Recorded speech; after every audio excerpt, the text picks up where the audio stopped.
ng pag-replace ng ano ay piso pie. Yan, ikakabit muna yung SD card. SD card. Tapos punta doon sa dito. Tapos pupunta sa Mamaya, wait lang. SD card formatter.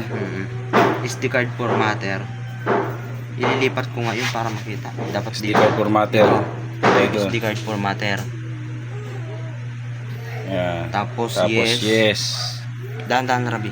Format. Tapos yes. Another one.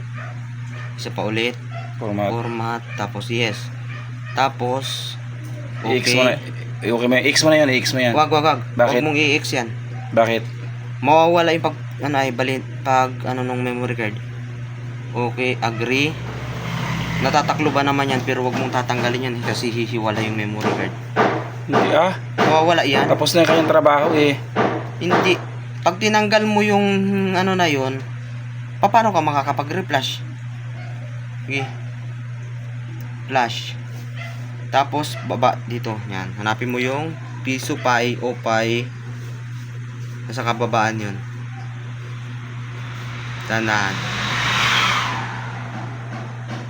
Dahan-dahan pa.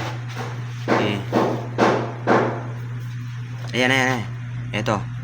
Piso pie o pie version 4.8.7 release. Dapat ito 2,959 yung ilalagay mo dyan. Sige. Tama yun?